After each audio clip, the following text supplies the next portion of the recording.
Gabrielle Chanel is remembered for many things: elegance, innovation, anti-Semitism. Behind the legend was a woman shaped by hardship and ambition that led her only towards the fate she dreaded the most. This video unravels how she became that person so despised by everyone around her, and why her story is equally a cautionary tale as it is a fashion legacy. Really quickly before we begin, my book on the Chanel business is available now on Amazon or on my Patreon shop if you don't want to support Amazon. This video in that respect complements the book. Chanel's parents had been forced together from societal expectations, having had a one-night stand that led to pregnancy. Her mother, Jeanne de Vol, was from a respectable property-owning family, while her father, Albert Chanel, was from a family of nomadic grifters who worked in markets with no mind to settle down. Following the pregnancy, Jeanne's family had stepped in and used their connections to the mayor to bring Albert to court, which forced him to acknowledge the paternity of their first child, Julia Berth. But he still refused to marry, leaving Jeanne to be societally forced to just follow along with this man who wanted basically nothing to do with her, except obviously using her for sex, as in August 1883, their second child, Gabrielle Jeanne Chanel, was born. Chanel here spelled with an S. Albert was not around. He was marked as absent on Gabrielle's birth certificate, and the following day at her christening, because Jeanne was too weak to attend thanks to her lifelong asthma, her name was recorded as Chanel with an S. It's an older spelling of the same French surname. For the first year of Gabrielle's life, she was raised in Saint-Maur. Her mother took to helping Albert's family grifting, selling haberdashery items at the local town market, while he did the same just in another town. Jeanne took care of the children, while Albert used this time to find other women. It's not exactly recorded as to which month, but in 1884, Jeanne's family would intervene once more into their relationship by offering them a place to stay in her uncle Augustin Chardon's much larger house, on the condition that Albert committed to marriage. He still refused. He refused, in fact, until Jeanne's family members united to pay Albert to marry her. He received 5,000 francs, which is the equivalent of 160,000 US dollars today, along with all of Jeanne's personal possessions and her furniture.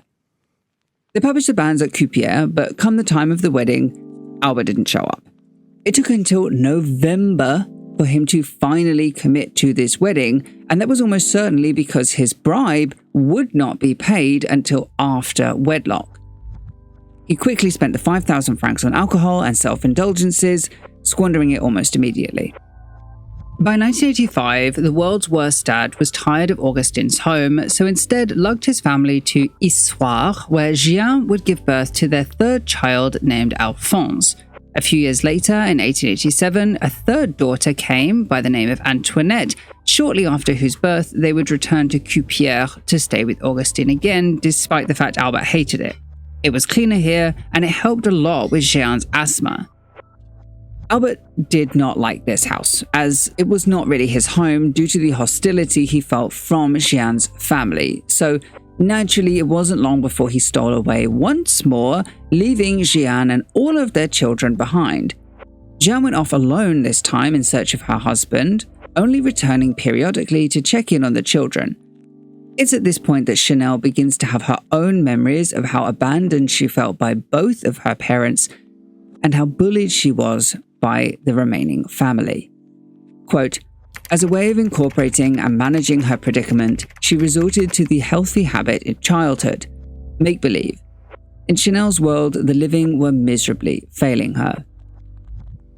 She would lie religiously about her childhood as she grew older, so it's unclear which of her stories are categorically true, but even though they are still horrific even to conceive. Being beaten with nettles, of them trying to sell her to the Romani traveling community, them telling her that she was ugly and uncivilized. The stories go on.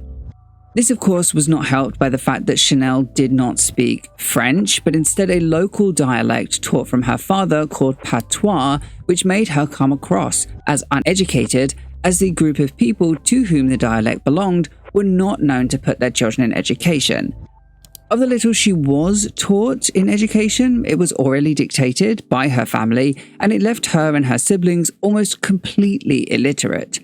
By 1889, not only had Jeanne found her escaped husband, but Chanel had had another brother named Lucien. And by 1890, a third brother named Augustin, though this boy actually died shortly after birth. It wasn't long before Albert once again left his family alone. This ended up being the last straw for Jeanne's family, who finally encouraged her not to return to her husband despite social pressures. She took their advice, but barely lasted a year due to the jealousy that he was with other women. Already by 1893, she'd abandoned most of her children once again to go and find him after receiving word that he was now stably running a tavern with his brother in Brive-la-Gaillarde, 100 miles away. She took Gabrielle and Julia Berth on this trip, believing that they could help with his newly established business, but of course, after all of this 100 miles of travel, in probably a cart, it was revealed that Albert's story was a lie. He was only the tavern's waiter, and Jeanne fell back into her old routine of following her deadbeat husband around. It gravely affected her health. In the winter of 1984, atop of her asthma, Jeanne contracted bronchitis. Chanel and Julia Berth shared a bedroom with their mother and watched as her health declined. She died in a fever without medical help. Chanel and Julia Berth found their mother lying dead in their own bedroom at age just 11 and 12 years old. But Albert had once again moved on and was not there for her passing. No mother, no father, the children were treated as orphans from Jeanne's family and entirely ignored by Albert's. They were alone. Her two brothers were sent to work essentially as slave labor on a farm, and the three girls were sent to a convent/orphanage named Auberzine. Here, they were so extremely bullied by the nuns who ran the orphanage that in Gabrielle's retelling of her youth, the treatment between these aunts and her biological aunts, both of which bullied her, were blurred. Usually this would be retained by the orphanage's own documents. However, in adulthood, Chanel paid for the nuns' silence and for the documents to be destroyed. So there is no concrete nor adult verified evidence of her childhood here remaining. Even while she attended, she fictionalized her earliest years, telling the other inmates that her father had found great financial success in America. So even their retellings can't really be trusted. It was here that she would spend the next several years of her life, seeing little of her blood family ever again. Chanel became jaded and calculated. She felt alone and pushed her sisters away, finding better companionship with another girl called Adrienne Chanel, who actually did have a very good relationship with her parents. She was one of the paying members of the convent, it seems. Instead, she was really only here because she was one of 19 children and her family just couldn't deal with that many. Together, these girls found respite from the extremely structured life of Auberzine, where every minute was planned before the next. There was no true education still, but instead they had extremely basic, dictated, and heavily biased education on French history, geography, and potentially arithmetic and reading, though it is well worth remembering that Chanel was almost completely illiterate, so even this was a dictated education, which we know unequivocally as she only wrote very scarcely in her life, at which times the French is both illiterately expressed and grammatically fumbling. They were also taught very basic household tasks, including embroidering basic initials, but the vast majority of their time was actually dedicated to propaganda like Bible study that would indoctrinate both nationalistic and vagrantly anti-Semitic beliefs, which famously stuck with her throughout her life. Quote, Marcel Hedrick observed, Chanel's anti-Semitism was not only verbal, but passionate, demoded, and often embarrassing. Like all the children of her age, she studied the Catechism. Hadn't the Jews crucified Jesus? Christian religious beliefs for centuries held that Jews were the Christ killers. From the Middle Ages, Europeans preached that Jews are bad luck and excluded them from professions and corporations. Jews were banned in England in Shakespeare's time and considered socially inferior and fit only for collecting taxes. not work that would endear them to peasant families such as the Chanels. Seemingly the only positive thing about being at Auberzine for Chanel was that the nuns taught her out of her patois dialect and into French, without which she was totally guaranteed to never equate to more than her promised peasant life. Finally, by 1901, when Chanel was 18, it was time for her to vacate the orphanage and somewhat fortunately was chosen alongside her friend Adrienne to attend a Catholic finishing school in Moulins. We have no idea why she was chosen. By all accounts, Chanel's behavior at school seemed that she gave as good as she got in punishment, so this is a bit of a mystery, especially considering that all three Chanel sisters received this same treatment, though none of them attended together. Regardless, the school was just as awful as Auberzine. Some writers assume it was worse even, as she seemed to have hated her year here even more. The only relief during this time was their ability to visit Adrienne's sister Louise on a more regular basis. It was actually Louise that taught them the very basics of hat making, which despite Chanel's ineptitude at it, became Chanel's only tradable skill. For this reason, at the end of the finishing school year, Chanel would be shuffled by their mother superior over to work in a draper's shop in town and to live with a family called the Desboutins, who were there to be her chaperones. By 20 years old, Chanel was working as a seamstress, and as this paid abysmally badly, she supplemented her income by singing in a cafe for the local cavalry officers, where she became known as Coco, a nickname of actually unknown origin, but which was seen as vulgar at the time and in no way reflects the friendly manner that the nickname was attributed to her in Coco avant Chanel or any of the other Coco Chanel movies, if you've seen any of them. In fact, she was so poor during this time that she soon became known for her incredible thinness, something which kept her looking pubescently young and which endeared her to the cavalry officers to pay her for sexual nighttime work. This would be the key to her salvation. By 21, these three jobs afforded her and Adrienne to escape the Desboutins household to their own home in the slums of Moulins, where together they took on a fourth job working on Saturdays at a local tailor's. Here she continued to find male attention for her youthful appearance and was soon a popular escort for the young men for events like the races, to risque cafe called La Tentation, and also to the bigger cafe, Le Grand Café. Both women adored this upgrade from the destitute life that they lived and were more than happy to find themselves on the dime of men, even if it meant trading in sexual favors. Frankly, for the time period and for women of their social stature, this was their only viable means of escape. At one of these cafes, La Rotonde, we know Chanel to have sung the song Qui cavu Coco dans Trocadéro, which some authors believe to have been the origin of the nickname Coco, as Chanel couldn't really sing and it wasn't a popular body shape for the time that she had, by which I mean she didn't have the adult female curves that most men found alluring at this time. So because of the oddness of her look, as well as the oddness of the choice of performance, it may have secured the nickname La Petite Coco to the new crowd. In reality, this actually was not the first known use of this nickname. Chanel herself said it came from her father. Most historians believe it to have come at least from 1903, so a fair while before the previous year. But either way, this became part of the legend of Chanel, including both Coco avant Chanel, in which she was praised for singing, and in Chanel Solitaire, in which she was mocked. It's in both movies, however, a turning point for her relationship with the cavalry officer, Etienne Balsan. This may have been true. We have absolutely no way of knowing if this endeared Etienne to her. What we do know is that through her prostitution work, Balsan was very far from her first client, as they had met in 1904, and both Chanel and Adrienne were very popular hosts by this time already.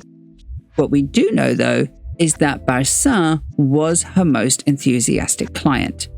We also know that Chanel cared very little for him in return, and their relationship, from her end, is mostly described as materialistic. It was her way to escape her dire existence. You see, Balsan was by far the wealthiest of the cavalry officers in the region. His family practically owned the town of Châteauroux after building a wildly successful textile empire there, which they expanded into property with. Balsan had two brothers, and though Etienne had the least interest in the business, preferring instead to be in the military, due to the fact that their parents had died, he still received a third of their wealth nonetheless. It meant that he was unusually wealthy at his young age as a military officer, and unusually situated in Moulins. Either way, he changed Chanel's life in the space of a few months. It was he, in fact, that supported her employment as a singer and even encouraged her to strive for a bigger crowd by traveling to Vichy for the summer season when business was high. She received singing lessons because she had no discernible talent in singing, bought expensive gowns to update her wardrobe, and ventured to find her niche within this world of entertainment. Interestingly, however, how she supported her day-to-day life here does remain a bit of a mystery, and the only possible explanation given by any author is Cheney's 2012 book, in which she suggests that either she had a stipend from Balsan, as we know that he did visit her in Vichy, or that Chanel again indulged in covert prostitution, though honestly it was probably a mix of both, as in the entire season she booked no jobs and returned to Moulins in 1906, disappointed. Back in Moulins, she returned to Adrien, who in the time that Gabrielle was away had visited a matchmaker called Maud Mazuel and was courting no less than 3 aristocratic men simultaneously, becoming rather popular at her job. In fact, she was so popular that these 3 men called her to Egypt to make her decision between them. Chanel was also invited on this trip when she returned, but she chose not to go. Upon Adrien's return, she'd become the official mistress to Baron Maurice de Nexon, though they didn't marry until his parents died so that he could get his inheritance, but they actually did seem like they had a great relationship.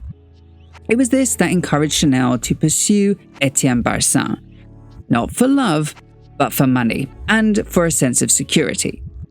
He invited Chanel to be his live-in mistress at Relearning, and she obliged.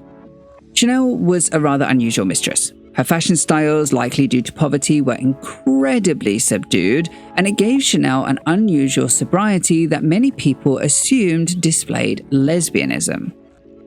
Chanel was probably not a lesbian, but she was probably bisexual, something which in France in the early 1900s was very, very normalized and not at all stigmatized as it was in Britain or the US.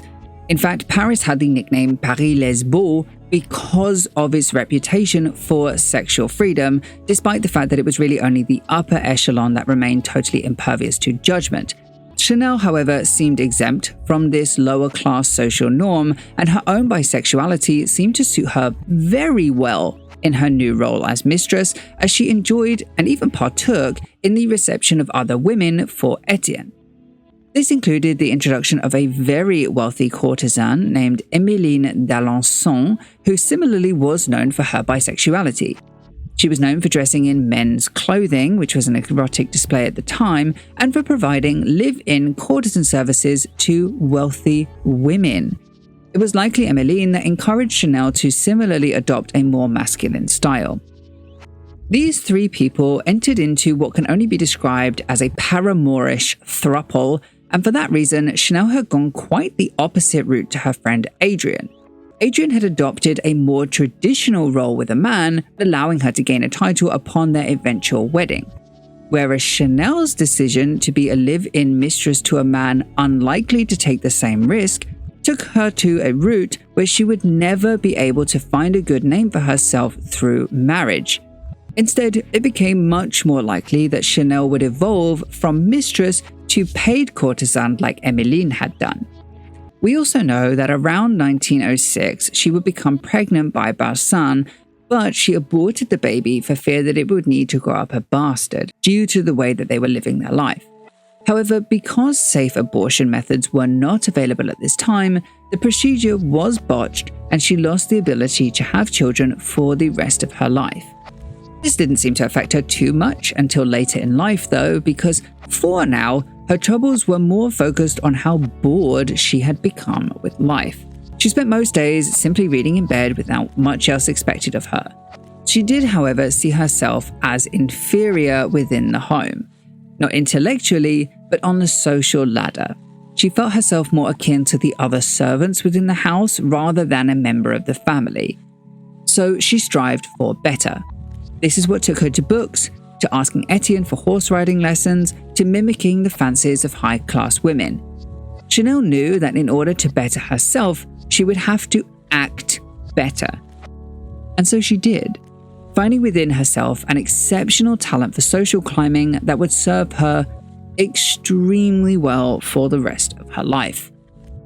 It was this gumption that persuaded her to turn down Etienne's hand in marriage repeatedly around this time, and instead encouraged her to get to Paris in 1908.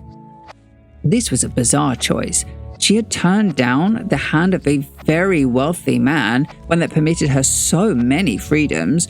This was literally everything a woman of her stature could possibly hope for. To have Etienne's family also co-signing his proposal was equally as rare. She may have been bored, but this was safety never promised to people of her background, and the family made it known that she could do no better. But she didn't love him. She would never be satisfied with him, and she knew it. The family asked her what she would need to be satisfied, and she replied that she wanted to work. Of course, being 1908, her employment would reflect quite badly on the Balsan family, so she couldn't work for someone else, and her only skill, horse riding, was not a career for women either. So she fell back on a skill that she'd studied many years before in hat making. She had no talent, this is very well established. She had very few skills. She didn't even seem to like hats very much, but it was literally all she had. She had at least continued hat making for herself while living at Roilieu, so it wasn't a totally far-fetched idea, even if it probably wasn't a good one. In the meantime came the racing season at Pau, when she was introduced to a man named Arthur, or Boy, Capel. Capel was Balsan's long-term riding partner and friend who came from a similar, if not much wealthier, background to Balsan, just from England. Capel, much like Balsan, had eschewed his family expectations by going to work as a coal importer for a living. This was very bizarre for a man of his incredible stature to choose to work, but it had made him a fortune on top of the one that he was already born into. Chanel was often introduced to Balsan's friends, and they had an open-door policy for Chanel to enjoy the private company of his chums as well. However, much unlike Chanel's other escapades, he seemed to understand far more than Capel why someone who didn't need to would want to work. It's unverified, but some stories of Chanel's life even do suggest that Capel was the one that helped convince Balsan to allow Chanel her first shop in Balsan's brother's garçonniere, giving the suggestion that if he was unwilling to finance a legitimate shop, this was the most modest way to allow her her fancies. As such, it was here that Chanel did establish her own millinery shop, Chanel Mode. Chanel got something to do, and Etienne Balsan succeeded in retaining his mistress from Capel's arms. Though little did he know that would not be for long. Chanel had really fallen for Boy in a romantic way. He really understood who she was and who she wanted to be far more than Balsan ever could. If Balsan fell in love with her image, Capel fell in love with her mind. It wasn't long before they were nigh competing for her attention by bringing their wealthy friends to her shop and encouraging them to buy some of the hats that they didn't like. They weren't good hats, Chanel had no skills, but it didn't really matter. They were buying out of duty, not for the love of fashion. By the following year, Arthur was paying for her to board at the Ritz in Paris and had paid for the business to be established in a real store on the same street. Balsan was losing Chanel, and he knew it. Balsan proposed again. Chanel refused. Again. In fact, by this point, if Chanel was not Balsan's, she was equally not Capel's. She'd had a string of affairs at this time, in fact, all in the spirit of social climbing. Truly, it was this social success that made her career viable, not her talent. Because still now on Capel's dime, her company was hemorrhaging finances and seemed only to sell to people curious about Chanel as a person. In this, Chanel knew that her success had come from luck. She said so explicitly. But still, despite her many lovers, because in Capel she had finally found someone offering her true love, one that was willing to support her very failing career advances, she finally felt genuinely cherished and encouraged. It was really Capel that had fought for the betterment of Chanel, teaching her how to be upper class with all of the intricacies of etiquette, teaching her how to best navigate their social norms, and financing her this quite unusual shop. It was this that led to the dissolution of her relationship with Balsan in the winter of 1909. She finally broke it to him that her heart belonged to Boy. She moved into Arthur's home on the Avenue Gabriel, and Balsan would remain a lifelong friend. By 1910, Chanel was the happiest she had ever been. She had outsucceeded any possible future that she was promised as a child, but her siblings were not as lucky. Julia Berth, her eldest sister, died that year. Chanel was told it was because of tuberculosis over the phone, and she broke down in tears. She knew it was a lie. Furious, she demanded to know the truth over what had actually happened and was eventually told that they didn't really know why she had died, but they did know how. It was snowy that winter, and Julia Berth had taken herself outside into the cold snow to rock herself back and forth until she succumbed into unconsciousness. She was found frozen to death the following morning. Cheney does believe this to be untrue, as the date of death was in early May. But she doesn't doubt that if the story is untrue, that there was an equally gruesome method of self-unaliving for the sheer fact that otherwise her death wouldn't have been so widely remembered. She also points out that much later in life, Gabrielle had a theory, a reason for her gruesome, lonely end. Quote, that her sister had fallen in love with an officer who had quickly abandoned her. Gabrielle said she was struck by her sister's despair and wanted to meet this man. On discovering him, she had fallen in love. No doubt this was code for an affair. When her sister found out, she was driven to commit suicide. It took them 2 years, but in the wake of her sister's death, Chanel and Arthur would take her nephew André Palas under their wing, sending him to Beaumont School to give him the best chance in life. The following year, on the 3rd of August 1914, Germany declared war on France. Fortunately, Chanel was already out of Paris, having set up her Deauville shop the previous summer, but it saw that Capel would be away for the foreseeable future as he was cast as a second lieutenant on a small intelligence unit. Unusually, Chanel's store actually stayed open during the war and profited very, very greatly from being one of the few stores that did so. It was seen as unpatriotic, but Chanel did finally turn a profit. This was very unusual. Most of Paris high society had lost money hand over fist during the war, but both Chanel and Capel, who I should remind you worked in coal distribution, had made a fortune. Her sister Antoinette and her friend Adrienne were also there in Deauville to witness this incredible feat. However, Adrienne, having lost both of her parents, returned to Vichy mid-war for fear of similarly losing her husband, Maurice de Nexon, who was serving on the front line. It uneased Chanel, whose life was so full of death already, so Capel and Gabrielle took a holiday to Saint-Jean-de-Luz, where they decided that Gabrielle Chanel should expand to a shop in Biarritz. Arthur footed the bill. In the meantime, Chanel had made a new friend and new lover named Mizia Edwards in 1916. She was a society lady who in her later memoirs claimed to have made Chanel well known in the upper class circles. It's hard to know how much influence is true, but by early 1917, it is true that Chanel was already accepted at dinners that she had once been excluded from. Finally, Chanel was financially independent, a popular addition to dinner parties, and the owner of 3 very popular shops. By mid-1917, Chanel was now not only tolerated as this lower-class person, but she was now adored as the purveyor of good taste. She encouraged women to cut their hair short and to get a tan. Whatever Chanel did, women wanted to copy.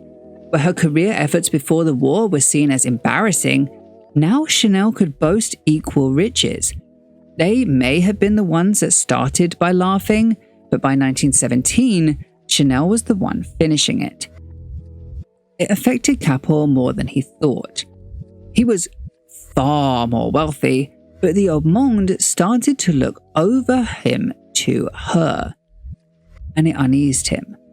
For all of his progressive thinking, everything he wanted for women, he was very much a feminist, but he couldn't quite get around to acting on the equality that he openly wished for women. Something in him shifted. He grew threatened by Chanel's success, and it led him into the arms of a woman called the Honourable Diana Wyndham, a lady far more traditional to court for a man of his background. He dated them both simultaneously and was contradictorily torn between them for here on out, breaking things off with Diana on multiple occasions, leaving Chanel very much at the mercy of his decision. By the spring of 1918, Arthur had chosen Diana. He proposed, and Gabrielle saw it coming. She was distraught nonetheless, abandoned once more at the age of 35. Now alone, she was in the thing that she feared the most: solitude. Soon, Capel moved in with his sister to announce their breakup to the Haute Monde, and Gabrielle moved in with Mizia, who I should remind you she actually was dating at this time. It marked the first time that Chanel paid for her own lodgings. Soon, Capel's wedding, by which I mean they had actually married in August, so this was more like a public marital renewal rather than a legally binding wedding, was upon them, and in emotional strain, he suffered a second breakdown. The first had only been a few years previous from a car accident that he caused that killed his friend, but I cut it from the video because it ended up being too long. He returned to Chanel because of this second breakdown to become casual lovers. She was once again his mistress on the side.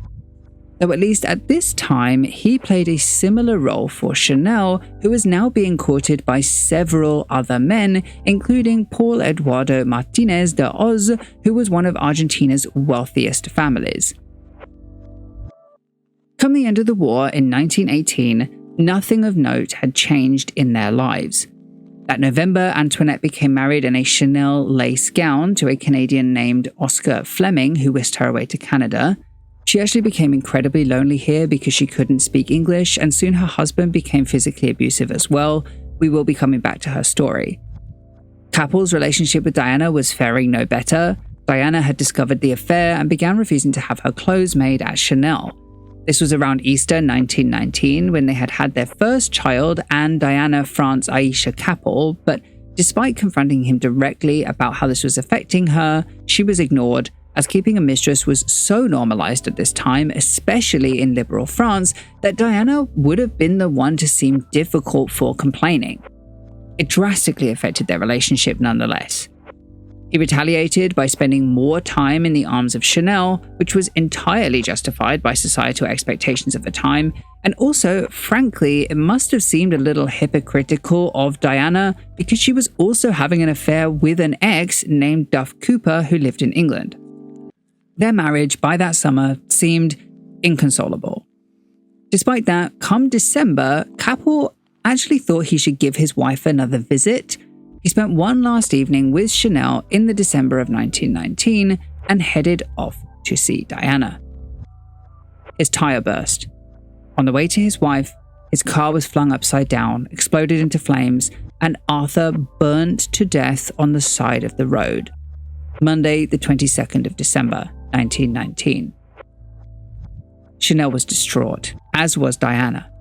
Chanel left that evening to see Arthur's body, but due to how extremely burnt he was, the coffin had already been sealed. The following day, she was taken to his place of death. The road had been blackened by the blaze. Chanel fled to Venice and then to Rome with Mizia and her new husband, who, by the way, later it was said he sawed the beaks off of swans to watch them die of hunger. He seems like a psychopath. Anyway, she did escape to Venice and Rome with Mizia and her husband to escape her emotional torment. Neither Chanel nor Diana was present for his funeral. That January, the Times of London reported on a scandal that Capel had also supposedly left Chanel for an Italian countess named Yvonne Vigiano, which revealed that Chanel had not been his only mistress, something confirmed by the equal financial amounts left to them both in his will. she had been betrayed by Capel one last time after death. Quote, "His death was a terrible blow to me. I lost everything when I lost Capel. He left a void in me that the years have not filled." She mourned his death aggressively for months. No one was aware. Chanel didn't really have friends to lean on at this time because of the way that she was seen in social settings, and so instead found herself propped up by her staff and her apparently 8 dogs, which are never mentioned again in any other context. Weeks later, she received a letter from Canada that Antoinette needed money to return to France. She told Chanel of the abuse of her husband, but Chanel told her to stay. Instead, Antoinette stole away with an Argentinian boy in the same year, 1920, to Buenos Aires. She died there, self-unalived on the 2nd of May, 1921. Chanel concocted the fiction that she had died of the Spanish flu, but it seemed unquestionable that she had killed herself. Meanwhile, Chanel's grief did nothing to stop her sexual appetite, and she took to simultaneously courting all of, and these are only the ones that we know of, by the way, there was very likely more, Pierre Reverdy, the Duke of Windsor, Grand Duke Dmitry Pavlovich, Misia Sert, Pablo Picasso, Sergei Diaghilev, and Igor Stravinsky, to whom she gave a vast sum of money to relaunch The Rite of Spring in December 1920. This was an enormous success and reinvigorated both Diaghilev and Stravinsky's careers, thanks in part to Picasso's stage, set, and costumes becoming wildly popular. It repositioned Chanel as a major patron of the arts. And in a way, it was a bit ironic that Chanel's extreme success that came from this came only after the man who got her there had died. But it is factually correct that by 1920-1921, Chanel was no longer just a nice little society slice tolerated because she was the courtesan of so many. Now, she'd actually become a well-celebrated designer, a well-revered patron of the arts, one of the richest and most famous women in the world, complete in her defiance of the expectations of women of the day. Despite this, it's well recorded that Chanel did not want that success for other women. Perhaps it's not her duty to uplift other women in the way that we see today, but in fact, she would use her power almost negligently of women. She paid her workers an absolute pittance, routinely made working life very difficult for them by her lack of technical skill, and most notably, by the upper society, became known for disrupting their marriages. Now, we already discussed that for a man to have a mistress was totally normalized within these days, and that's why Diana saw the social repercussions of her protectiveness before. However, it would soon become known that Chanel had no intention of stopping her trysts at the level of mistress. She intended for Capel to be hers, and she did the same for Stravinsky. Stravinsky and Chanel had long been in an affair. She'd funded his and her other boyfriend Dmitry Pavlovich's return to creative influence after the war, and Stravinsky's wife Catherine, quote, accepted his negligence with almost superhuman grace, concerned above all for her own and her children's welfare. However, by 1921, Chanel was already attempting to convince Stravinsky to divorce Catherine for her. She used her money and her influence to encourage him, knowing full well this meant horrifically difficult years would be ahead for Catherine. But Chanel didn't care. Instead, it fell to those around her to correct what could have been seriously detrimental for the family. Misia, now married but also dating Chanel, was forced to turn to peer pressure to help correct this by spreading the rumor that Chanel was doing this to Stravinsky's wife. Stravinsky fell into despair from this, tried to break it off with Chanel but couldn't. Chanel begged for the drama to stop within their social circles, but of course it didn't. Even Misia's husband, Jose Maria Sert, got involved when he, quote, took it upon himself to talk to Stravinsky, informing him that Capel had entrusted Gabrielle to me, and a man like you is known as a shirt. Finally, Stravinsky acquiesced to remaining with Catherine, but Chanel's reputation would be forever damaged. Now, this video is not about the Chanel business. I have a whole other video for that. I do recommend you watch it. But her business was heavily tied to her own popularity, for she had almost no talent in design. Most of what you know of Chanel today has been a very successful reframing of her life by the Wertheimers and Karl Lagerfeld, both of whom deserve great respect and both of whom I cover extensively in my book. However, because her private life affected the popularity of the business, it's important to note that by this time, her popularity was seriously faltering. She'd become kind of known as particularly unkind to everyone for a myriad of reasons. The way that she treated staff, her social climbing, and her total disregard for anybody else in pursuit of what she wanted came across extremely negatively. In that, she did become respected, but she did not become liked, and it played a huge part in the evolution of how her life would play out from here on. You see, for now, during the Great Depression that followed the war, the upper echelon really needed Chanel. It was one of the very few places that ladies of that social standing could work without stigma because Chanel was one of them. So her reputation was maintained at this time despite a great and growing undertone of secret dislike. Throughout the 1920s, Chanel personally grew more nostalgic for her childhood, perhaps because she knew of this growing social solitude. Of course, she fictionalized a lot of her story when retelling stories to her boyfriends, but she acted on it as well. She decorated one of her homes, named La Pause, with a stone staircase to mimic the one in Auberzine, became occasionally seeing and financially supporting her brothers who were welcome in her place of business. She continued to financially look after André, who she'd sent to school many years earlier, but was now married with a baby to come, spending most of her summers with his family in a home that she bought them next to Etienne Balsan's countryside home. And there's at least one book that also says that she started helping her father financially at this point after she bought him a house, which seems baffling to me given the fact that he treated her so badly during childhood. Her love life also continued to be really sporadic. She continued to date all of Misia Sert, Pierre Reverdy, the Duke of Windsor, Grand Duke Dmitry Pavlovich, Pablo Picasso, Sergei Diaghilev, Igor Stravinsky, and then later, Jean Cocteau, yes or no he was gay, Paul Éribe, and Vera Bate, all throughout the 1920s. However, when you read any biography of Chanel, a lot of the emphasis is placed on her relationship with the Duke of Westminster, otherwise known as Bendor. This is because he had the largest impact on her life.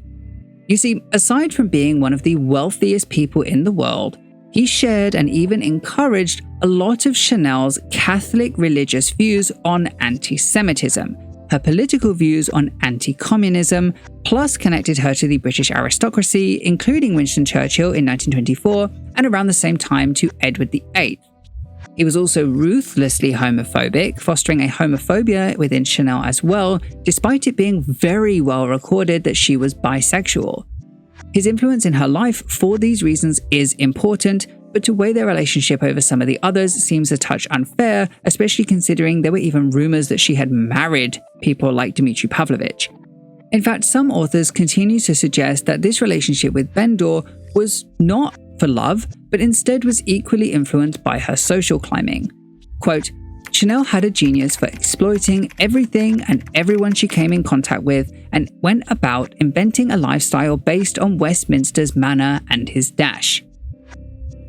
Either way, it worked. She was now firmly accepted by English high society more than she was even by the French haute monde. This is mostly put down to her sexual promiscuity, though come the end of the 1920s and into the early 30s, this was already dissolving after the slow breakdown of most of her relationships, either through death like Diaghilev or from lack of shared interests like Bendor. The reputation, however, of Chanel the mistress would prevail. But times were changing, and by 1933, the unrest in Germany had started to seep into Paris. Chanel actually hosted many of these early Nazi men, meeting many of the men that she would know intimately sufficiently before the war that they felt that they could trust her. This surprisingly included Hans Gunther von Dinklage, who she met in 1933. She knew he was a spy almost immediately, as it was an established rumor amongst the Führer's social brigade in Paris, which Chanel was part of. Chanel, in this regard, was a well-established believer of far-right ideologies by this point, even funding a far-right monthly news sheet called Le Témoin, edited by her closest partner Paul Iribe, though I should point out that this actually was a different anti-German far-right group that the paper followed, called Action Française. The two parties were essentially the same. They're both based in religious righteousness and xenophobia, but in the name of different Christian sects. Action Française had Catholicism, and the Nazis had positive Christianity. Sorry, I'm editing right now, and just ignore the past tense for the Action Française party because they still exist. I mean, I guess also the Nazis still exist, so you can ignore the past tense for that as well, but... Chanel, however, seemed to see these parties as one and the same, as she was personally very far from anti-German. Even as Dinklage's espionage work was exposed in 1935 after an expose in the weekly newspaper Vendémiaire, causing him to leave Paris, Chanel maintained her friendship and her stance. The Action Française party lost their attempted coup in 1934, leaving the Jewish Léon Blum as the political leader to head France. The Nazis, however, continued to gain power. In 1935, Chanel's closest partner, Paul Iribe, died in her arms following a heart attack while playing tennis. She began to grieve for the man that had introduced her to Action Française. This was when Chanel began taking morphine to deal with the emotional pain. She would remain addicted to drugs for the rest of her life. Quote, "A long winter of grief followed. From that moment on and until the end of her life, Chanel injected herself with a dose of morphine-based Sedol before going to bed. I needed to hold on," she would say. As she had after boy Capel's death, she sank into a void, using the sedative to calm her nerves. Coco had lost her drive and energy. Without Iribe, she had no emotional attachment. She was entering her years of discontent. By the time the war began in 1939, Chanel had grown to be so widely disliked by the upper echelon because of the way that she conducted herself that her business was now propped up by the perfume.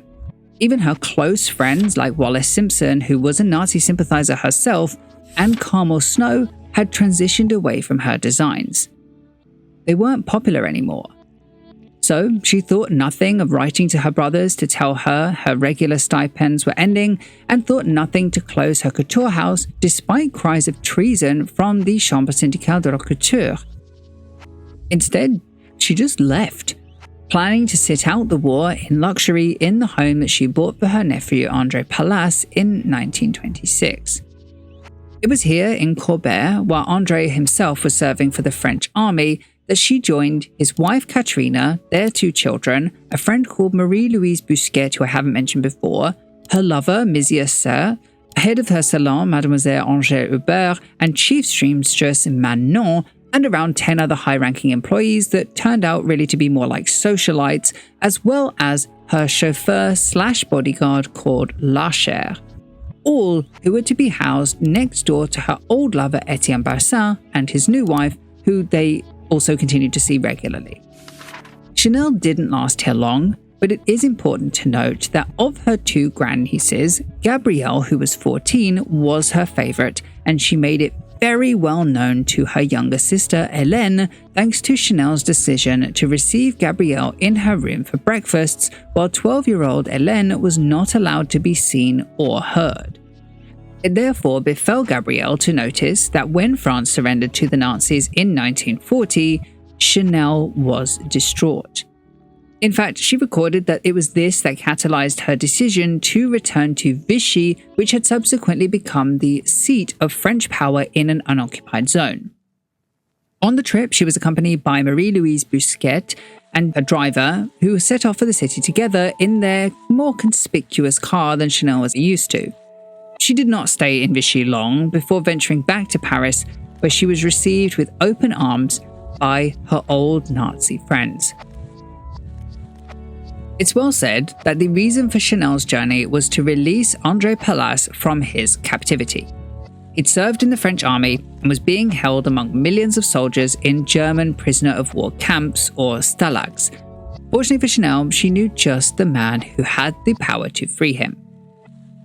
Baron Hans Gunther von Dinklage had been reinstated back to Paris after his exposé no longer mattered because the Nazis had taken Paris, and Chanel made a beeline for him. Von Dinklage was now a senior officer of the German occupation forces, a reward for his excellent espionage work leading up to the war, beginning sometime after 1919 when he worked for their previous party, the Weimar Republic. The reason he'd gone so long without detection was because his wife, Maximilienne, was half Jewish. They divorced in 1935 when the Nazi law changed to consider her a Jew, prohibiting the union, but in France, until this point, they remained outwardly betrothed. She was also a Nazi spy, but protected from persecution by her aristocratic heritage, which saw her put into the good Jews box by the Nazis.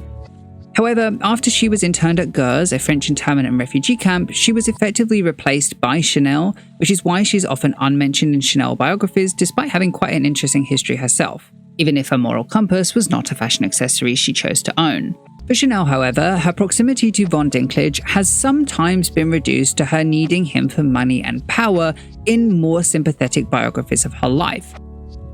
Whether she chose to be with him for money or power or for love, we cannot guarantee, but they still evidence this with all the impossibilities of war that he did provide her, like a luxury car, a driver, petrol, extremely luxurious food, servants, morphine. Her original staff were returned to Paris. Her favorite grandniece, Gabrielle Palas-Labruni, was returned to Paris. She even secured the protection of her gay and Jewish friends through the war, who she saw as exceptions to their Aryan views in quite the similar manner to Maximilienne before her.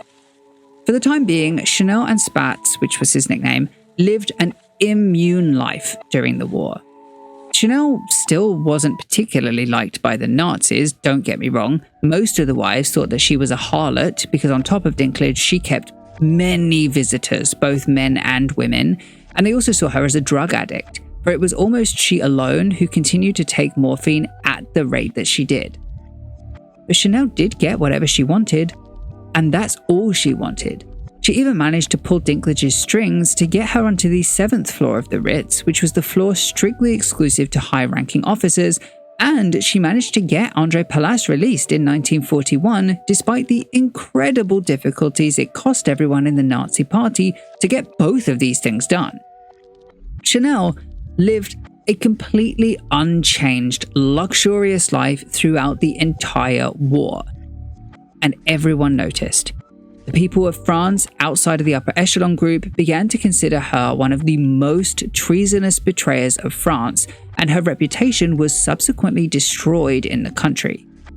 You may have heard how well her perfume sold during the war, and that is true, but this was predominantly because, 1, they dropped the price to drugstore prices, meaning people could actually buy it for the first time.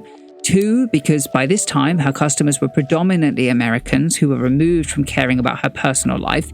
And 3, because she sold indiscriminately to both sides, though technically she really had no control over this because she had no control over the perfume business whatsoever by this point already.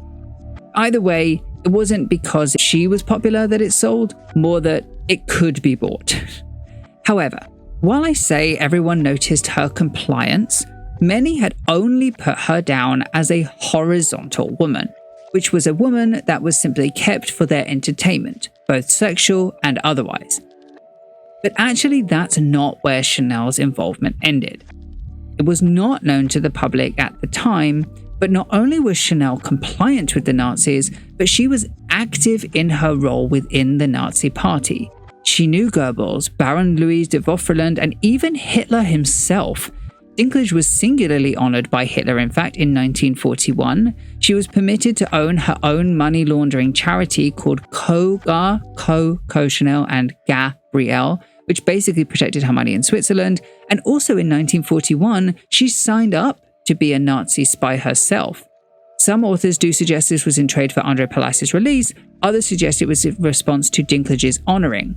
Either way, she was a willing participant of the Nazi party. Her role within the Nazi espionage system was to provide connections. This was her value. She knew the Duke of Windsor very well by this point, and he was already a Nazi sympathizer, famously anti-Semitic, so they basically wanted her to connect to him as well as to connect to Winston Churchill. She also had very powerful connections in Spain and in Paris, which were very useful to the Abwehr, but for the purposes of this story, it's Churchill and the abdicated king which are the most important, as they're the focus of the two Nazi missions that we know that she conducted. By which I mean, it's certainly possible that she was part of more missions, but as we will get to, her file was mysteriously empty come the end of the war, so we actually cannot confirm if there were more and even how many there were.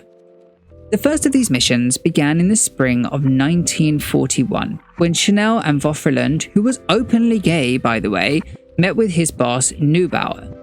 According to Vaughan 2011, it was Neubauer that suggested a trade, André's freedom in exchange for political information taken from Madrid. However, despite what Vaughan said, according to Neubauer's later testimony in court, Chanel actually suggested this trip herself. In either result, this is her first known mission for the Abwehr, and it's this that received her the agent registry number F7124 and the code name Westminster, an obvious nod to her relationship with the Duke. The trip happened later that summer, and Chanel and Wertheimer, who was fluent in Spanish, made the trip without a hiccup. They spread Nazi propaganda, recruited new agents, and even promoted Chanel No. 5 while there. Other than these very flimsy details, we know basically nothing else about this trip because the Spanish dictator General Francisco Franco's documents were all destroyed. Also, yes, he was a dictator. Every single time I mention him as a dictator, someone in the comments says that he wasn't. Yes, he was. He was a nationalist dictator who was both a Nazi and a Mussolini collaborator. Why are you defending him? Seriously. Anyway, the reason we know this information, the reason we know this whole mission existed is actually because British intelligence at this point had noted Chanel's compliance and her close relationship with Wertheimer. Pre-war in 1929, Chanel was already being watched in both France and England for unusual activity thanks to her relationship with the Duke of Westminster, so this ended up just being an extension of that, which is why it was recorded. In the end, they were both accused of Nazism. This brings us to possibly the most famous Chanel act during the war, which was her infamous mission to steal the Société de Parfums Chanel company from its owners through the Nazi act of Aryanizing Jewish businesses. Of course, you know that Chanel was ultimately bested by the Wertheimers, who were the true owners in this, as they'd secured the business with their Aryan business partner sufficiently well before the war. However, because I have a video going over that entire history already on Underskin, and because this video is definitely going to be over an hour by now, for now, just know that Chanel did try and fail to seize the business, which was never hers in the first place, let's be honest, and that she would be furious at the Wertheimers for outsmarting her purely selfish, anti-Semitic desires. However, with that said, Chanel's anti-Semitic rants, because of these things, were becoming too much for her closest friends. Antoinette's son in particular retells how severely Chanel was hated during this time by her own friends, who seemingly seemed to only stay with her because she offered unparalleled levels of security. By 1942, this had put a target on Chanel's back. One summer day in 1942, the resistance stole into the Ritz and kidnapped Chanel from her suite. She was blindfolded and taken into another location where she was questioned about her Nazi involvement. Of course, they didn't know that she was willingly a Nazi spy, so their questions revolved solely around her being a horizontal woman. But she was warned by the resistance, even at this early point, that she was at risk of disfigurement or even death unless she changed her ways. She was let go after 3 hours and returned to her suite. Von Dinklage was furious. The resistance held their nerve and no one was persecuted. But this marked a great shake in their confidence. The higher-ups knew that the Nazis couldn't win the war by this point, but even for those not in the know, the threats were very real. Names of collaborators were printed by Life magazine, warnings were given of assassination for collaborators, Von Dinklage was on their death list, resistance night murders were happening increasingly, and the links to Chanel was already well drawn. We knew that from when she was kidnapped. This brings us to her second known Nazi mission, and the one that was not revealed to French authorities after the war. In 1943, Gabrielle suggested that she would convince Churchill to come to a peace settlement with the Nazis, something only she felt she could do thanks to her close relationship with him.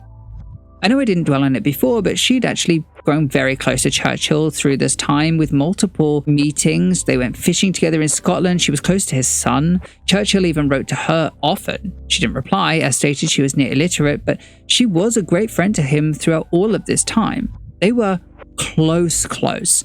So because of that, she actually was well suited for this mission. This is the mission you may have heard of as well. This is Operation Model Hut, which was the official name of the plan after it was approved in Berlin. And the plan itself was to meet Sir Samuel Hoare in Madrid to communicate through him to convince Churchill to sign a peace treaty. In the end, it was von Dinklage, Chanel, and her ex-girlfriend Vera Bate who took the trip across the borders to the Iberian Peninsula, to London, and to Madrid, where Chanel received a large sum of money from the Nazis for no explained reason.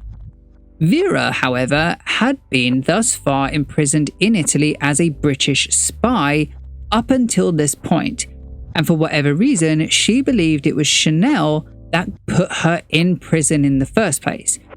In fact, the only reason she answered Chanel's call was because it got her out of prison. She didn't exactly care what the mission was. The mission itself was entirely self-serving as well. It really had nothing to do with Chanel actually wanting peace, as their entire existence in the war was in ignorance of the atrocities that afforded them the luxury in which they lived. In fact, they were mere minutes away from one of the places of Jewish capture in the Ritz, so they could not have been more aware of what afforded them this luxury. Frankly, the Nazis had only wanted peace now because they knew they were going to lose. They knew the war was nigh lost, that their days were numbered. That was the reason the Abwehr okayed the mission, but that wasn't Chanel's motivation for the mission. She was far too selfish for that. Instead, it came about because Dinklage had been warned to get out of France. His superior, Theodore Momm, was trying to send him to Turkey so that Theodore could take Chanel for himself. And so, this mission's primary goal was actually just meant to give von Dinklage and Chanel more time to be together. She didn't care about freedom, she cared about what she wanted to get. Why Vera Bate was chosen to come, that's the real mystery. Supposedly, even their own records had it down as for Chanel's lesbian vices, because, to be fair, they had dated in the past. This is important to note, however, as upon arrival in Spain, where Churchill never planned to meet Chanel, being that he had pneumonia in Tunisia, Vera turned on Chanel in an instance, went to the Spanish embassy, and denounced Chanel as a German spy. She even wrote to Churchill here to warn him of Chanel. Interestingly, this resulted in not one, but two of the only letters we know Chanel to have written in her life. First, a letter to Vera, which supposedly encouraged her to meet with Churchill on her return to England. The letter in question has never been found, but it's said that it was this that confirmed her as a Nazi spy to the British intelligence. And the second was a letter to Churchill himself, which was supposedly 6 pages long, though which never mentioned her own Nazi involvement, but instead begged Churchill to forgive Vera. This letter actually has resurfaced in the time since. It's featured in Vaughan's 2011 book, but it doesn't really say much, and it had no effect on Chanel. Regardless, Chanel's Model Hut operation was a colossal failure for the Third Reich, but it got Chanel what she wanted. She did spend more time with von Dinklage. Come the 6th of June 1944, D-Day was upon France. Many of Hitler's top staff were fired, killed, or committed their own unaliving, and Dinklage was promoted into one of the top spots a bit later in April 1945. Documents were burnt, names were hidden, Nazis fled Paris, Chanel fled the Ritz, she went to live at her own apartment on the Rue Cambon with Serge Lefort, who was hiding from the resistance in her closet, literally and ironically considering he was a gay homosexual. She contacted her old boyfriend, Pierre Reverdy, who was a member of the resistance, to point him in the direction of Vaufreland in exchange to protect herself. Sure, to distract, but also because if they killed him, there was no one else left with knowledge of her espionage missions. So she actually did intend for the resistance to kill him, but they didn't in the end, and he was just sent to a resistance prison. Incredibly, Chanel was now invited to resistance parties because of her connection to Mizia Sert, her on-again, off-again girlfriend who was part of the resistance. In the meantime, the Free French set up summary courts for those accused of collaboration, and the general public was seeking out their own kinds of revenge, including the infamous treatment of horizontal women who were stripped naked, hair shaved, marked with swastikas, and paraded down the street. Chanel was one of these women, and she was arrested with these women in late August. She was only in custody a few hours. Freed either thanks to her friendship with Winston Churchill, who it said bribed Nazi officials to leave the Duke of Windsor's home untouched, or because of her friendship with the Duke of Windsor directly, because the royal family apparently stepped in to offer her freedom in exchange for silence over his Nazism, something they didn't want to reflect negatively on the royal family. Either way, we'll never really know what it was that got her out of this. What we do know is that at this time, there was no evidence that the resistance had that Chanel was anything other than a horizontal woman. We know that they did not know that she was a spy, and we know that from here, she went into a self-imposed exile in Lausanne, Switzerland, though she went to and from France regularly during this because it was self-imposed. She never saw any comeuppance for everything that she did. Chanel's freedom in this respect was a complete anomaly. Not long after her move to Lausanne, Chanel was joined by von Dinklage at the 4-star Beau Rivage Hotel on Lake Léman. Eventually, Chanel would buy a house nearby in Sauveur-Belin for them both. Mizia also visited frequently, and Chanel even had a favourite pharmacy so she could get her daily dose of morphine. By 1945, Chanel began to buy the silence of those who knew of her collaboration. We do not know the entire list, but it was substantial and clearly very expensive. These people included Pierre Reverdy, Theodore Mumm, and Walter Schellenberg, who all were paid handsomely. Bofferland's colossal medical bills were paid, and even von Dinklage was awarded an enormous sum, amount to the equivalent of about $250,000 in 2025. Even the couriers of all of these payments of money were paid the equivalent of over $160,000 today. So you can imagine that this was an incredible leech on her finances. But with all of that, having only joined Chanel in Lausanne in December 1945, it was within 1946 that Chanel and von Dinklage would grow apart. This is why some biographers suggest that she was using von Dinklage to get a luxurious life during the war, because it was so soon after she no longer needed him that a wedge began to grow. This was not the end of their relationship, though. Chanel simultaneously had no family left. Her brothers both died in the war. She never saw her remaining sister again. The only family she had left was Adrian, her friend from school, André Palas, and his children, though André actually did die of tuberculosis very shortly after she bought him a house in the nearby region. Lonely, the thing Chanel feared the most, Chanel soon fell into the arms of Marguerite Namitalia, who was a woman married to the diplomat Baron Egmont von Zullian. She similarly had grown up from unwealthy origins to unimaginable wealth, and from December 1945 onwards, their relationship grew into one of the most defining relationships of her entire life, despite how few biographers remember her today. Even her own biographer, the one hired by Chanel, Paul Morand, wrote that because of Namitalia, Chanel became exclusively and openly lesbian. A reminder that this is a Chanel memoir written of her own coin. Her happiness, however, was quickly interrupted. In May 1946, Judge Serre was shown French intelligence documents that included her spy registration number, her code name, some of Bofferland's testimony which exposed her cooperation, and there was also evidence of her first spy mission. She was called in for questioning.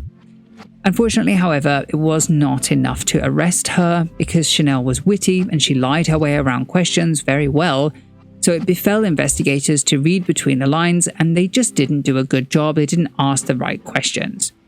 In the end, the reason she was let free, the reason she couldn't be formally arrested, was because there was nothing written by Chanel's own hand that exposed her compliance.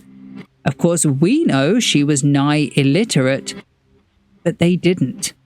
They would never assume a woman of such fame, connections, and intelligence would lack this basic skill. And so she was freed. Chanel returned to Switzerland, to her lover Marguerite, and to her friends who similarly were exiled there.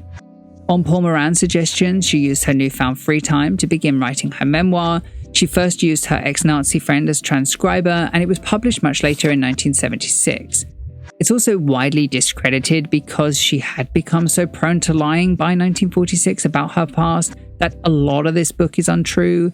She also hired multiple other writers. She had Louise de Vermornin, who published her book in the late 40s, which she hated. It failed to such an extent that Chanel heaped scorn on Vermornin. She was very cruel to her. Then came Georges Kessel, Gaston Bonheur, Michael Déon, who spent all of 1951 to 1953 with Chanel to write his memoir, but none of them were ever published. In these years, if Chanel stayed out of the limelight, her perfume had kept her name in the zeitgeist, but it was very much removed from the celebrity that she had had pre-war. She was every now and then called on for quotes by papers, magazines, that sort of thing, which is how we know she hated Dior, and she started her own perfume in Switzerland called Mademoiselle Chanel, which got her in trouble with the Wertheimers. But other than that, she lived a fairly quiet life with Marguerite, her family, and her denial that she was ever cooperative during the war. Why she was never questioned again is a complete mystery. Far more evidence came to light after her initial questioning, including when André Palas wrote to confirm her involvement himself. But today, all of this is mysteriously lost, leaving only this note card as evidence that her file ever existed. She doesn't even come up in Wertheimer's trial notes from 1949, despite it being otherwise well documented that she testified and that he exposed her in part for being part of the Nazi Party. By December of 1949, Dinklage had returned to Chanel despite him being banned from Switzerland, and he lived for several years with her there. Mizia too came to visit shortly before her death in 1950. Chanel was actually present for her death in Paris that September, and by 1951, Dinklage and Chanel also departed from each other's lives. We don't exactly know why he left to become a permanent resident of Spain's Balearic Islands. No one seems to know how often they saw each other after this, if at all. We don't even know if they even met or corresponded ever again. What we do know is that Chanel's fake charity, Koga, paid him handsomely in pension. Soon, Chanel retired away while continuing to pay people for their silence through Koga. She, of course, continued to travel through this time. She went to New York, France, Spain, Switzerland, wherever she fancied, keeping relationships with people all over. Though at least this time, there are no sly comments behind her back of friends that secretly disliked her. You still get the feeling that she was meeting people that were only interested in her for her celebrity factor or because they could get something from her rather than being interested in herself as a person. But because the only people that she met with either had a professional relationship with her or already disliked her openly for her actions during the war, it very much comes across that all that was left at this time were transactional friendships. However, despite how lonely that sounds, this is really what came to be her savior after her horrific return to fashion in 1953. Chanel had attempted to return her couture house alone, but when Pierre Wertheimer found out, he financed it himself in the hopes that it could raise the value of the perfume. Her return was a horrific failure, famously so. I obviously go over it much more thoroughly in the Brown biography as well as in the book, but for her personally, this was probably the worst moment in her entire life, saved only because of those transactional relationships in America, of which Carmel Snow encouraged a competition between Harper's Bazaar and Vogue to feature Chanel most favorably. Neither magazine actually liked the collection. Nobody liked the collection. It was terrible. But they wanted to win her favor, and it worked at not tanking the entire company. It wasn't profitable though, far from it. Her comeback had cost so much money that in order to save herself from financial ruin, she sold literally everything she had to Pierre Wertheimer. Houses, company stakes, all of her holdings, literally everything. In exchange, he would pay all of her personal expenses for the rest of her life. It was a very, very generous deal for Chanel. Her couture was extremely far from financially equal to her ridiculously large personal expenses, so frankly, why they offered her this deal is a bit of a mystery. Chanel's life from here was rather bleak.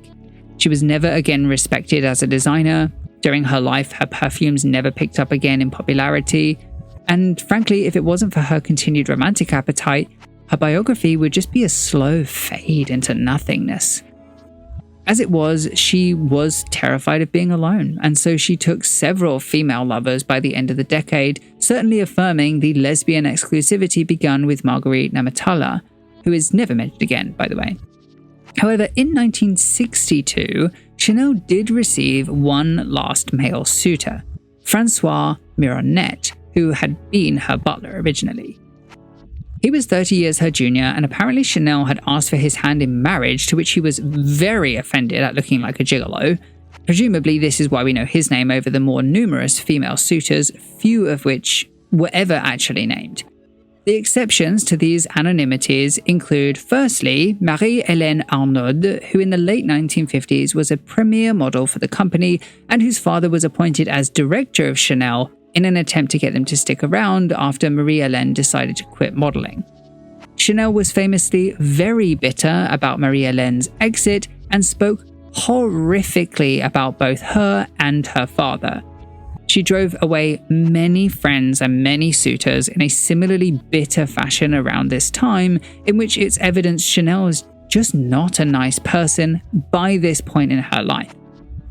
Secondly, there was a woman named Lilo Marquand, who was the press and public relations person for Chanel, who was in a seemingly unending argument with Chanel for one reason or another.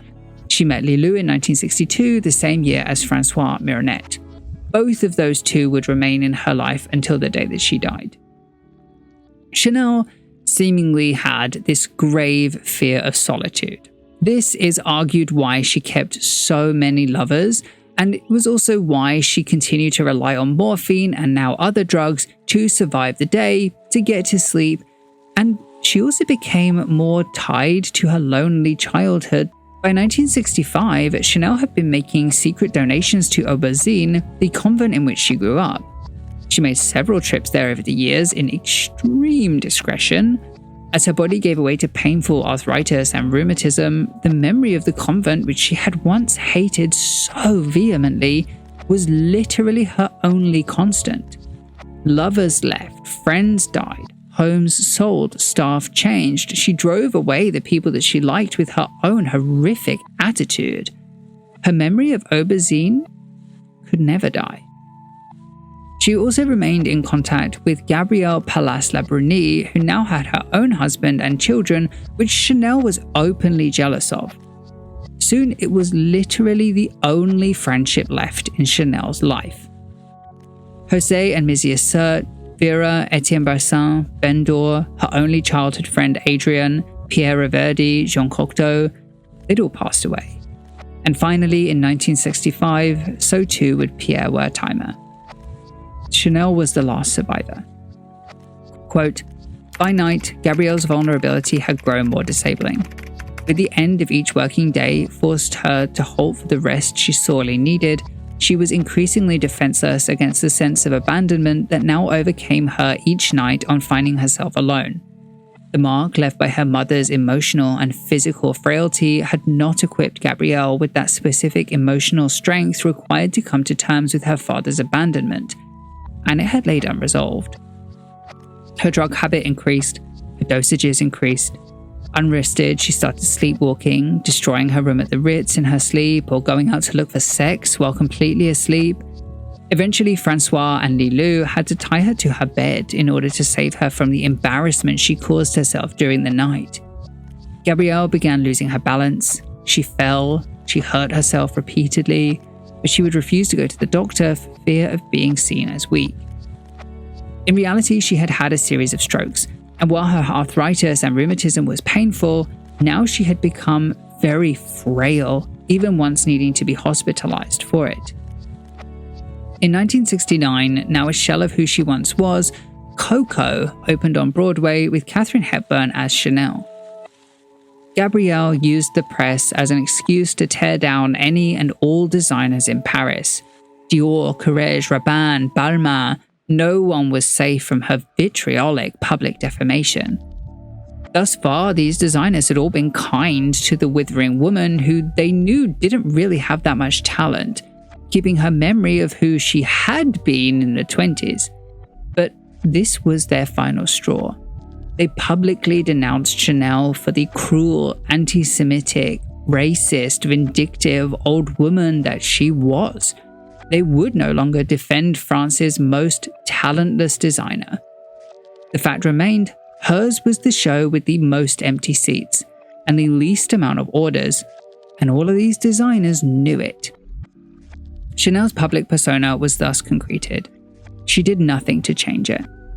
When interviewed in 1970 by Marie Claire, Marcel Hedrich quoted Chanel saying, quote, "I only fear Jews and Chinese, and the Jews more than the Chinese," Hedrich observed. Chanel's anti-Semitism was not only verbal, but passionate, demoded, and often embarrassing. She no longer cared. Her lifelong selfishness had led her to this point. She was dying alone, and she was hitting out at anyone and everyone she could to deflect from the loneliness that she had created for herself. She considered suicide in 1970, but eventually did not concede. January 10th, 1971, she was so cruel to her staff that her last moments are marred with frustration. She demanded her maids that she would eat in her room without taking off her shoes and that they must read the restaurant menu to her. But when they did, she began crying out, "I'm suffocating. Jeanne, the window." Her maid was called Celine, not Jeanne, but she rushed to her side anyway. Chanel grabbed her chest, reached out for her morphine, and had Celine inject her. "So that's the way one dies," she said. Chanel died that evening in the Ritz. Her funeral was held on January 13th in the Church of the Madeleine in Paris, and her funeral was well attended. Her wealth was held by her fake charity, Coco, and administered by her only remaining family member, Gabrielle Palas-Labruni. After all the money that she'd earned in her life, only about $10 million was left. She was buried in a cemetery in Lausanne to protect her body from desecration.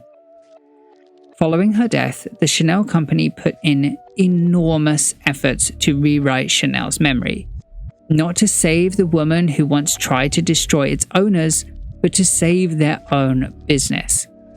Today, Chanel's success is predominantly credited to Alain and Paul Wertheimer, and of course to Karl Lagerfeld, who unequivocally did more for Chanel than Chanel herself ever did. To end with a quote from her friend Diana Vreeland, quote, "While saying that Gabrielle had an utterly malicious tongue, that Coco, she said a lot of things. So many things are said. And in the end, it makes no difference. Coco was never a kind woman, but she was the most interesting person I've ever met." Thank you so much for watching this video. Please do like and subscribe for more videos like this one. Especially do check out my Chanel company biography here. There's also the book available in the description box below. For videos like this but about cosmetics, do check out my beauty channel here where I posted a Chanel cosmetics biography. And a major special thank you goes out to my patrons over on Patreon for their incredible patience while I worked on this video for something like 4 months. It was a really long time. I'm very grateful. Thank you very much. Bye. All content used in this video is done so in accordance with the principles of fair use. However, if you have any concerns, please contact me directly at contact@understitch.co.uk.